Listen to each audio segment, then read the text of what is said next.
Hai Positive People, kita akan melanjutkan seri pengajaran kita dalam Matius pasal 26. Kali ini kita mengambil perikop pertama, berjudul pemberitahuan keempat tentang penderitaan Yesus, rencana untuk membunuh Yesus. Setelah Yesus selesai dengan segala pengajarannya itu, berkatalah ia kepada murid-muridnya, "Kamu tahu bahwa 2 hari lagi akan dirayakan Paskah. Maka anak manusia akan diserahkan untuk disalibkan." Pada waktu itu berkumpullah imam-imam kepala dan tua-tua bangsa Yahudi di istana imam besar yang bernama Kayafas. Dan mereka berundingkan suatu rencana untuk menangkap Yesus dengan tipu muslihat untuk membunuh dia. Tetapi mereka berkata, "Jangan pada waktu perayaan, supaya jangan timbul keributan di antara rakyat." Pada 2 pasal sebelumnya, Tuhan Yesus mengajarkan melalui perumpamaan dan menjelaskan tentang apa yang terjadi kelak apabila ia datang kembali ke bumi. Ia akan jadi hakim yang adil untuk memisahkan yang setia dengan yang jahat, yang bijaksana dengan yang tidak bijaksana hidupnya, yang rajin mengembangkan talentanya dengan yang malas mengembangkan talentanya, serta yang peduli kepada sesama dengan yang pura-pura peduli. Namun, di pasal 26 ini diawali dengan oposisi yang harus dihadapi oleh Yesus dari para imam kepala, tua-tua bangsanya sendiri.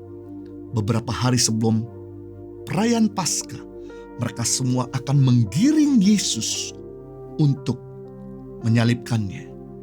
Gerakan di bawah tanah ini didukung oleh Yudas Iskariot, salah seorang murid Yesus sendiri. Ia akan mencari strategi yang teraman untuk menyerahkan Yesus kepada musuhnya dengan imbalan uang 30 keping perak. Mereka akan melakukan semua rencana jahat ini sebelum hari raya Paskah. Paskah adalah hari raya terbesar bagi orang Yahudi. Di hari Paskah, orang-orang Yahudi memperingatkan di mana Tuhan membebaskan mereka dari perbudakan di Mesir. Banyak dari mereka mempersiapkan diri datang ke Bait Allah untuk mengucap syukur atas perbuatan Tuhan yang besar.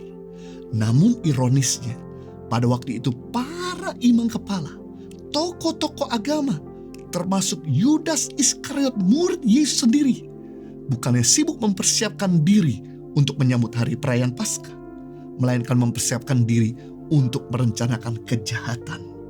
Waktu yang harusnya mereka pakai untuk mempersiapkan diri menyambut Paskah, justru dipakai waktu, energi, dan harta mereka untuk membunuh orang yang tidak bersalah.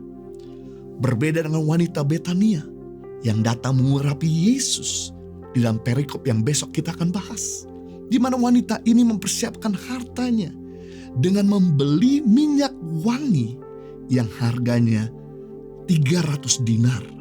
1 dinar upah orang bekerja 1 hari. 300 dinar upah orang bekerja hampir 1 tahun.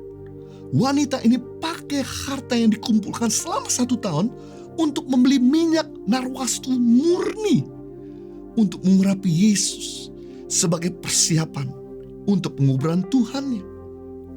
Wow, hal yang mulia. Sementara para imam dan tua-tua menjelang perayaan merencanakan hal yang jahat, tapi wanita ini justru mempersiapkan yang terbaik untuk Tuhannya.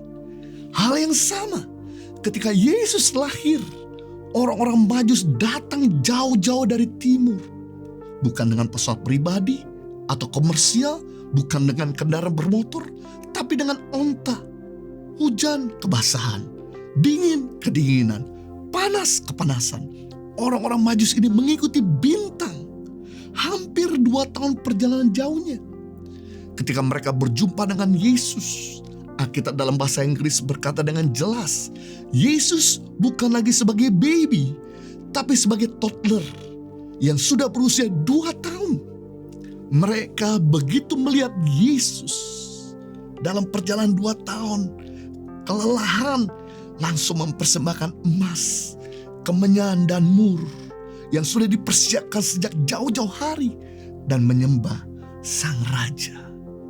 Berbeda dengan Raja Herodes, di mana ketika Yesus lahir, Raja Herodes Agung merasa insecure, merasa tidak aman, ketakutan kalau Yesus menggantikan kedudukannya sebagai raja bagi orang-orang Yahudi. Itu sebabnya di hari raya Natal, Raja Herodes membunuh semua anak-anak usia di bawah 2 tahun pada waktu itu. Hari raya adalah hari di mana kita merayakan sukacita dan hari di mana kita berbuat kebaikan bagi orang lain.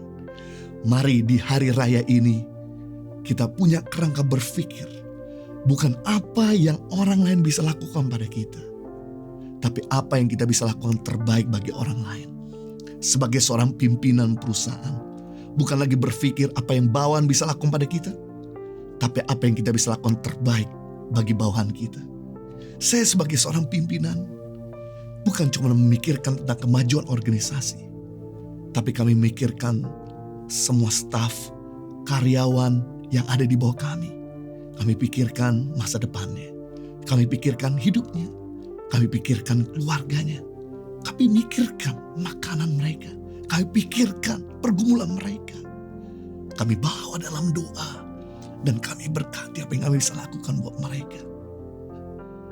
Sebagai seorang karyawan, bukan lagi berpikir apa yang pimpinan bisa lakukan kepada kita, tapi apa yang kita bisa lakukan terbaik bagi perusahaan di mana kita bekerja. Waktu saya bekerja di sebuah organisasi, saya selalu berupaya untuk memberikan yang terbaik dengan tidak hitung-hitungan waktu.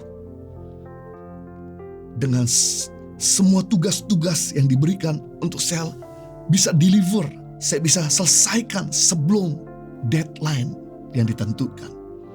Sampai sekarang ketika saya jadi pimpinan organisasi, apa yang saya tabur, sekarang saya tuai. Semua staf-staf kami, orang-orang yang ada di bawah saya, mereka mendeliver, melakukan tugas dan tanggung jawab mereka dengan sangat-sangat baik. Apa yang kita tabur, kita tuai. Sebagai seorang suami, bukan lagi berpikir apa yang istri bisa lakukan pada kita, tapi apa yang kita bisa lakukan terbaik bagi istri kita. Apa saja yang orang lain ingin lakukan kepadamu, lakukan terlebih dahulu kepada mereka. Sebagai seorang istri, bukan lagi berpikir apa yang suami bisa lakukan pada kita, tapi apa yang kita bisa lakukan terbaik bagi suami kita. Kalau kita mau dicintai oleh suami, kalau kita mau melihat suami kita faithful, setia kepada kita, mari setialah kepadanya. Mari cintailah, hargailah. Apa yang kita tabur, kita tuai. Kita gak akan pernah bisa menikmati rumah tangga yang harmonis kalau kita sendiri tidak memberikan suasana yang harmonis bagi suami kita.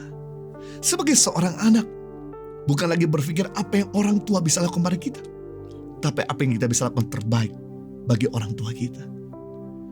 Masih ingat waktu kita lahir sampai dengan kita menikah, orang tua kita banting tulang untuk bisa bekerja agar bisa menghidupi kita. Sekolahkan kita. Sejahat-jahat orang tuamu, tetap mereka ada andil dalam membesarkan kita. Jangan sampai kita lupa akan jasa dan kebaikan. Jangan sampai kacang lupa kulit. Begitu mereka tidak lagi produktif dan kita sudah punya income, waktunya untuk kita balas budi kepada orang tua kita. Waktunya kita memberkati mereka. Unik ketika saya dan istri memberkati orang tua dan mertua. Selalu Tuhan balas berlipat kali ganda. Beberapa hari kemudian ketika kami memberikan harta, memberikan perhatian kepada mereka. Luar biasa. Sebagai rakyat Indonesia, tidak lagi berpikir apa yang pemerintah bisa lakukan pada kita, tapi apa yang kita bisa lakukan terbaik bagi kota dan bangsa kita. Pemerintah selalu memikirkan yang terbaik buat rakyatnya. Tapi masalahnya, kita sebagai rakyat, apakah kita pernah berpikir yang terbaik buat pemerintah dan kota dan bangsa kita? Sebagai anak Tuhan, tidak lagi berpikir apa yang musuh bisa lakukan pada kita, tapi apa yang kita bisa lakukan terbaik bagi musuh kita. Yesus selalu punya kerangka berpikir. Bukan apa yang orang lain bisa lakukan pada dia, tapi apa yang dia bisa lakukan untuk orang lain. Itu sebabnya ketika orang meludahi, menyakiti, mempermalukan, menghina, menyiksa, menyalibkan, bahkan prajurit yang dari awal menyiksa Yesus. Sampai kemudian Yesus berkata, ampuni mereka karena mereka nggak tahu apa yang mereka berbuat. Dan ketika Yesus menyerahkan nyawanya, maka prajurit Romawi dari awal sampai dengan penyaliban Yesus dan melihat Yesus mati, berkata, sesungguhnya dia adalah anak Allah. Mari kita punya kerangka berpikir. Bukan apa yang orang bisa lakukan pada kita, tapi kita punya kerangka berpikir apa yang kita bisa lakukan terbaik bagi orang lain.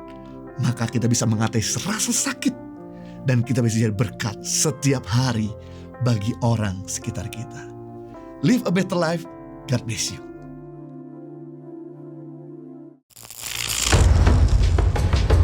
Sejak dikirimnya guru tangan pengharapan tempat ini, akhirnya mereka mulai sekarang ini bisa berbahasa Indonesia, membaca menulis, dan mereka punya potensi yang kelihatan sekali berkembangnya perbedaan antara 1 tahun yang lalu dengan tahun yang ini.